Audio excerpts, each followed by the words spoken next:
से पेरेंट्स मेरे पास भी क्लिनिक पे आते हैं और कहते हैं जी हमने तो ये 2 एंटीबायोटिक पहले दे दी थी तो बच्चा ठीक नहीं हुआ, अब आप देखें गट के जो गुड बैक्टीरिया हैं वो सारे डिस्ट्रॉय हो जाते हैं, जिसको हम गट माइक्रोबियोम कहते हैं, वो सारा खराब हो जाता है। ऑलरेडी उसने इतनी दफा एंटीबायोटिक यूज की होती है कि उस एंटीबायोटिक का असर ही नहीं आ रहा होता। बच्चे रिपीटेड बीमार क्यों हो रहे हैं बार बार, तो मैं फिर उसको ये कहती हूँ कि जब मेडिसिन यूज कराते हैं हम एंटीबायोटिक तो हमेशा डॉक्टर अपने पीडियाट्रिशियन को कंसल्ट करें। अस्सलाम वालेकुम। हमने नोटिस किया है कि 92% व्यूज़ हमारे पास ऐसे लोगों की तरफ से आते हैं जिन्होंने हमारे चैनल को सब्सक्राइब नहीं किया।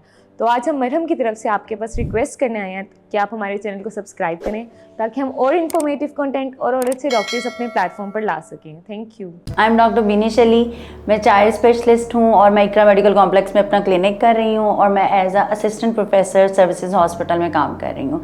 अगर आप मुझसे ऑनलाइन या फिज़िकल कंसल्ट करना चाहते हैं तो आप नीचे दिए गए लिंक पे क्लिक कर सकते हैं। जो एंटीबायोटिक का बहुत एक्सेस यूज़ हो रहा है कि जो जहाँ ज़रूरत भी नहीं होती तो बच्चों को एंटीबायोटिक दी जा रही है, उसके साइड इफ़ेक्ट या नुकसानात क्या हैं।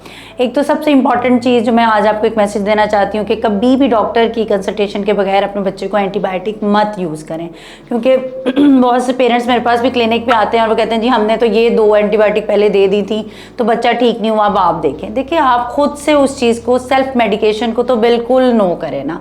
और दूसरी इंपॉर्टेंट चीज़ अब मैं बताऊँगी कि जो मेडिकेशन हम एक्सेस एंटीबायोटिक यूज़ कराते हैं उससे आपके बच्चे को अफेक्ट क्या हो रहा होता है।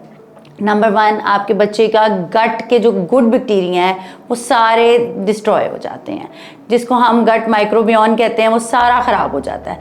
उसका रोल क्या होता है हमारी लाइफ में कि वो बच्चे के अंदर इम्यूनिटी बिल्डअप करता है ताकि कोई भी जर्म्स, कोई भी इन्फेक्शन आए तो उसके अगेंस्ट उसका डिफेंसिव सिस्टम एक्ट कर सके।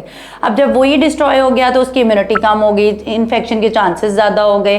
तो एक तो वो गट को ख़राब करता है, दूसरी ये होता है कि रेजिस्टेंस डेवलप हो जाती है। रेजिस्टेंस डेवलप से मतलब क्या कि जब आपका बच्चा किसी चीज़ में, कोई बीमारी में मुब्तला होता है तो हमें जब ज़रूरत पड़ती है कि उसको कोई एंटीबायोटिक यूज़ कराएं, ऑलरेडी उसने इतनी दफ़ा एंटीबायोटिक यूज़ की होती है कि उस एंटीबायोटिक का असर ही नहीं आ रहा होता और हमें अल्टीमेटली हाई पोटेंसी पे और एंटीबायोटिक ऑप्शंस पे जाना पड़ता है। तो इसलिए उसको एक्सेस एंटीबायोटिक मत यूज़ कराएं। और तीसरा मैं आपको बता चुकी हूँ कि उसकी इम्यूनिटी बिल्कुल डिस्ट्रॉय हो जाती है। फिर हम इसीलिए वो बच्चा बार बार रिपीटेड इन्फेक्शन पिक करता है। जैसे थोड़ा सा उसको फ्लू हुआ या कोई और बीमार हुआ, कॉन्टेक्ट में आया तो आपका बच्चा फ़ौरन से बीमार हो जाता है। क्योंकि बहुत से पेरेंट्स को कंसर्न होता है, वो जो हमेशा मुझे क्वेश्चन पूछते हैं कि हमारे बच्चे रिपीटेड बीमार क्यों हो रहे हैं बार बार। तो मैं फिर उस वक्त ये कहती हूँ कि जब मेडिसिन यूज़ कराते हैं हम एंटीबायोटिक तो हमेशा डॉक्टर अपने पीडियाट्रिशियन को कंसल्ट करें, क्योंकि कुछ चीज़ें होती हैं जिनमें ज़रूरत होती है, कुछ चीज़ें होती हैं जिसमें हम वैसे ही सपोर्टिव मेडिसिन के साथ उसको हम कवर कर लेते हैं। और अब इस सारी चीज़ों को बताने का मकसद था, होम टेकिंग मैसेज सिर्फ ये है कि सेल्फ मेडिकेशन हमने नहीं यूज़ करनी। स्पेशली बच्चों में तो हमने बिल्कुल इस चीज़ को बिल्कुल प्रमोट नहीं करना कि हम एंटीबायोटिक को खुद से यूज़ कर लें, और इसके लिए हमें अपने डॉक्टर को लाजमी कंसल्ट करना है। Thank you.